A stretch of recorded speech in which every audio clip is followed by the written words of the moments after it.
Oi gente, tudo bem com vocês? Eu sou a Bruna Vieira do blog Depois dos 15 e essa introdução nunca fez tanto sentido quanto agora porque o assunto desse vídeo é blog e tudo que mudou nesses 12 anos escrevendo e criando Depois dos 15 pra vocês. A internet é a mesma, mas ao mesmo tempo não é, porque o tempo passou, 12 anos é bastante tempo, só que a forma que a gente consome conteúdo e produz também mudou muito. E eu acordei um pouquinho nostálgica porque faltam algumas semanas pro Depois dos 15 fazer aniversário, 12 anos. E eu fiquei pensando nas diferenças do conteúdo naquela época e agora. Eu queria trocar uma ideia com vocês pra falar do meu ponto de vista de criadora de conteúdo, mas quero que vocês comentem do ponto de vista de quem consome esse conteúdo há algum tempo ou há muito tempo. Eu sei que tem leitores que começaram a me acompanhar antes mesmo do Depois dos 15, quando eu ainda tinha uma comunidade no Orkut. E a gente vai passando pelas transformações, né, de rede social em rede social, novos formatos, vídeo, foto, texto, áudio. E nessa trajetória, muita coisa mudou e muita coisa se perdeu.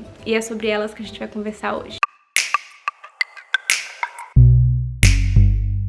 Eu separei aqui por tópicos para não esquecer de nada. E o primeiro tópico é o Google Reader. Quem lembra do Google Reader? Que era uma plataforma do Google, um serviço, que você colocava lá o link de todos os blogs que você gostava de ler e ele reunia tudo num lugar só, num feed só. E eles eram por ordem cronológica, porque eu acho que é o que mais faz falta no geral nas redes sociais. Porque você entrava e você via na ordem das publicações os blogs sendo atualizados. Então isso dava uma sensação de jornal, de diário, não sei. E a diferença é que você não sente essa obrigação de entrar o tempo inteiro.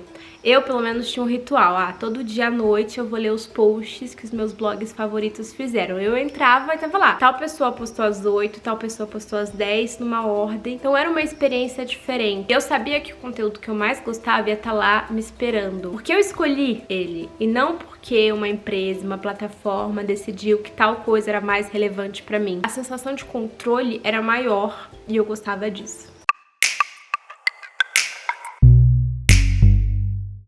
Segundo tópico, a velocidade da informação e a forma que a gente conta histórias. Eu vou dar um exemplo. Naquela época, logo que eu mudei pra São Paulo, tinha muitos eventos. E eu adorava esses eventos porque sempre tinha experiência envolvida, cenários lindos, lançamentos. Então a gente ficava imerso naquele universo que a marca criou. E eu chegava em casa com as fotos que eu tirei da minha câmera e sentava pra escrever o post, pra contar como foi aquele dia e pra tentar teletransportar todo mundo pra aquele ambiente comigo, através do post. Então era uma coisa mais pensada, levava um dia, às vezes um dia e meio pra editar e criar esse conteúdo. Às vezes eu tinha que esperar a foto do fotógrafo da marca e tal, mas era uma coisa que eu gostava de fazer, de sentar e contar a história. Gente, meu dia foi assim. Hoje em dia, depois, né, do Instagram e principalmente dos Stories, tudo ficou muito mais rápido e mais dinâmico. É legal, porque através dos Stories a sensação de que você tá vivendo aquilo é quase simultânea, mas ao mesmo tempo, como exige essa velocidade da informação, você não tem esse tempo e esse cuidado pra compartilhar da forma que você gosta da sua narrativa no seu blog, entendeu? Eu ainda tento fazer isso com o meu Instagram.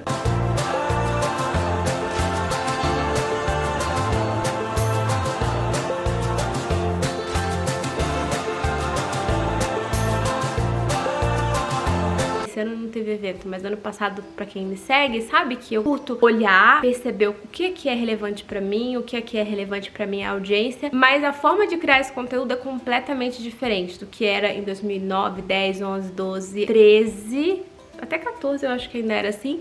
Mas de 2015 em diante, eu já senti que se eu não postasse aquele conteúdo naquele momento, provavelmente no dia seguinte ele ia perder a relevância, porque as pessoas já leram aquilo em outro lugar. Então a gente fica meio refém dessa velocidade, porque você quer que as pessoas leiam o seu conteúdo, consumam o seu conteúdo. Afinal de contas, é o seu trabalho. Mas ao mesmo tempo, você não quer que aquele seja só mais um conteúdo que a pessoa passou, tá, mais pessoa nesse mesmo evento. Então é uma coisa que eu sinto falta, porque antes eu conseguia colocar mais o meu olhar, tipo, você viu uma foto, você sabia que aquela foto era da Bruna, ou um parágrafozinho do texto, então as pessoas ficavam ansiosas pra ver o post. Pai, tô louca pra ver as fotos desse evento. Lembram dessa sensação?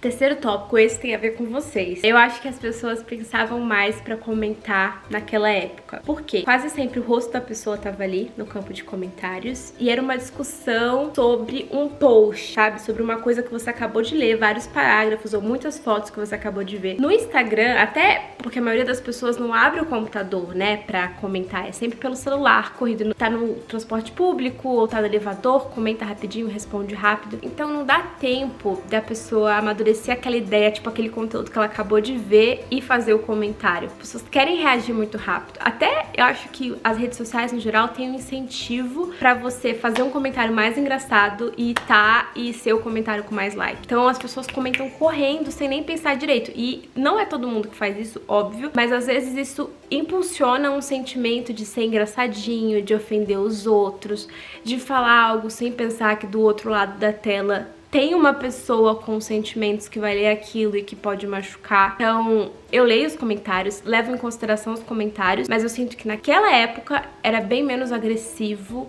do que é hoje. E eu não tô reclamando de comentários curtos, eu amo todos os tipos de comentários, mas eu gosto das discussões um pouco mais profundas. E todo o conteúdo que eu posto, eu tento começar uma conversa que realmente faça sentido pra mim e pra audiência, pra não ficar aquele conteúdo que no dia seguinte você nem lembra mais do que eu postei. Eu me preocupo em ter uma mensagem, estar falando algo, e eu quero que essa mensagem seja a página 1 e que a página 2 continue nos comentários. Então, comentários curtos são legais, são importantes. Eu deixo comentários curtos elogiando minhas amigas e falando várias coisas, mas eu sinto falta daqueles textões em que muitas pessoas participavam e começava ali quase um fórum, sabe? Fórum é antes ainda do blog, mas eu sinto que o blog tinha um pouquinho de fórum que agora nas redes sociais se perdeu. E eu sei, tá, que a culpa não é de quem consome o conteúdo. Porque às vezes você pensa, eu vou deixar pra comentar quando eu estiver em casa e tiver tempo. Cadê aquele conteúdo? Ele desapareceu porque você recebeu uma chuva de outros conteúdos e outras informações. E aí quando você volta pra comentar, às vezes você nem acha de novo aquele comentário que você ia responder ou aquela coisa que você queria dizer.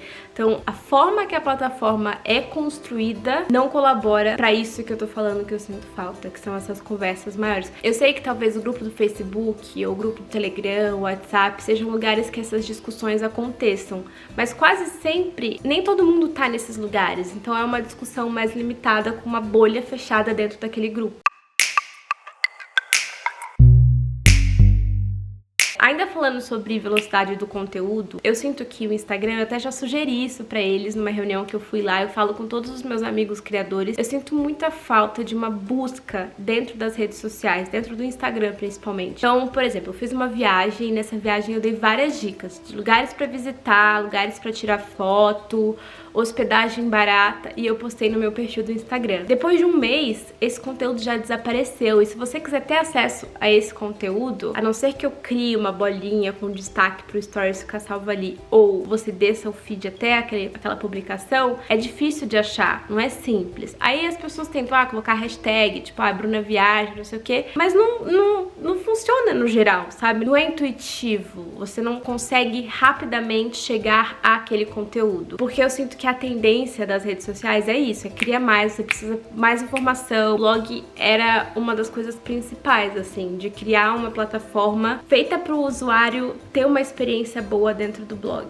e não simplesmente pra você ficar viciado na plataforma. Eu sinto que tem dois tipos de conteúdo. Um conteúdo que é mais serviço, e as pessoas que fazem esse conteúdo de serviço, geralmente elas vieram do blog ou elas têm temas mais definidos, então viagem, dicas de viagem. E tem um outro conteúdo que é mais simples, mais talvez pessoal. E eu sinto que pra quem produz esse conteúdo serviço, tudo isso que eu acabei de falar faz ainda mais falta, porque você quer que o serviço continue fazendo sentido pras pessoas e as pessoas continuem achando esse serviço. E não é como antigamente você jogava no Google, post da Bruna sobre tal coisa. O Instagram é difícil de achar aquele conteúdo antigo. Então a informação se perde, você desiste e é isso.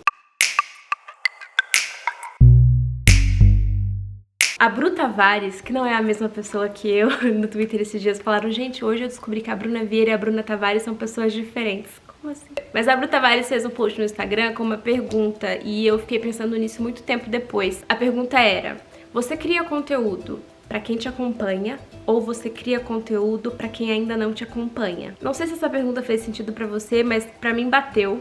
Por quê? Às vezes, quando eu vou planejar um conteúdo, eu posso fazer o que eu já faço, o que eu já sei que funciona pra minha audiência, que eles vão gostar. Ou eu posso seguir fórmulas que estão bombando na internet e mudar o meu conteúdo pra se adaptar a essa fórmula, viralizar e vai atingir outras pessoas. Mas quando eu faço essa mudança de conteúdo, talvez as pessoas que me acompanham há muitos anos não gostem dessa mudança e se irritem e parem de me seguir. E esse é um pensamento que toda vez que eu vou pensar num conteúdo, eu falo, eu preciso fazer sentido pra quem me segue, porque essas pessoas me acompanham há muitos anos e elas me conhecem, elas sabem do que eu gosto, do que faz sentido pra mim, mas ao mesmo tempo eu não posso deixar de pensar em crescer e mais pessoas conhecerem o meu trabalho. Então a linha tênue entre essas duas coisas, pra fazer as duas coisas sem exagerar, precisa de muita cautela, muito estudo, e muita gente nem para pra pensar nisso, porque há uma pressão muito grande de números, né, principalmente nas redes sociais, de quantos seguidores você tem, quantos likes você tem na foto. Aí tiraram isso de números, mas continua tendo a parte de seguidor. Porque nem sempre ter muito seguidor significa que você tem relevância e que você domina e que você vai ser talvez um bom influenciador pra marca anunciar com você. Então, colocar tudo isso na balança na hora de criar um conteúdo é muito importante. E na época de blog, como você tinha todo o controle e não o algoritmo, eu sinto que era um pouco mais natural essa pressão pra crescer ou não crescer. A gente mandava assim o analytics do blog pras empresas pra saber quantos acessos o blog tem, mas a qualidade do conteúdo era muito mais importante do que os números dos seguidores ou números de acessos. E vocês sabem que número não quer dizer nada. Sempre recebo mensagens de pessoas querendo me incluir em grupos de engajamento onde contas verificadas combinam de comentar uma na conta da outra para que elas cresçam. Só que é um crescimento que eu não sei até onde faz sentido, porque a pessoa não começou a te seguir ou não recebeu aquele conteúdo porque ela gosta de você ou porque ela acredita em você. Ela recebeu porque te viu num lugar ou porque viu fulana comentando em você, mas acho que é mais fácil dela esquecer. E eu acho que sempre vou preferir criar conteúdos que fiquem e que de fato façam diferença na vida das pessoas, que ela aprenda algo, que ela pense em algo diferente ou que ela repare em algo na vida dela de outra forma, muito mais do que olha, bombei, olha, fez muito sucesso. Não que isso não seja importante, mas não deve ser a coisa mais importante, porque aí a chance de você se perder no seu conteúdo e começar depois de um tempo não ver graça em mais nada do que você faz é muito grande, porque é o tempo inteiro a internet te cobrando, vai, cria alguma coisa. Então você tem que respeitar um pouco, acredito, a sua criatividade. E na época dos blogs, essa criatividade, ela era muito mais fértil do que é hoje em dia. Hoje é tipo, cresce, vai, vamos, me fala o que você tem que fazer hoje. Segue essa fórmula, grava um vídeo desse jeito, aí de repente o Instagram inteiro tá gravando o mesmo vídeo e você não aguenta mais aquele tipo de conteúdo. E eu não tô falando aqui que não é importante seguir tendências. E isso talvez diga quem vai continuar fazendo conteúdo e quem não vai, mas não adianta você pegar a forma que tá todo mundo fazendo e reproduzir exatamente da mesma forma, porque vai ficar igual, não tem nada de seu ali, o seu olhar, o seu jeito, a sua mensagem. O blog começou como um hobby pra mim, virou um trabalho. Hoje é um trabalho, mas eu continuo colocando entre um trabalho e outro coisas que lembrem o meu hobby. Então eu sempre vou falar dos meus interesses naquele momento, de coisas que fazem sentido pra mim, que fazem meus olhos brilharem, porque é assim que o conteúdo fica natural e fica a minha cara. Então mesmo que eu não consiga fazer com que os blogs voltem como era antigamente, eu tento sempre colocar um pouquinho do blog no meu Instagram, mesmo que isso signifique não viralizar, não ter milhões e milhões de seguidores, porque isso faz sentido pra mim e essa é a parte mais importante. Então a ideia era fazer um vídeo de 5 minutos, não consegui, falhei, que vocês devem ter percebido, porque eu adoro conversar. Inclusive, um dos formatos que eu acho que mais parece com blog é o podcast, porque aí são conversas longas que geram discussões muito legais. Se você nunca escutou um podcast, faça isso agora. Começa do episódio 1, acho que tem mais de 20 episódios pra você escutar.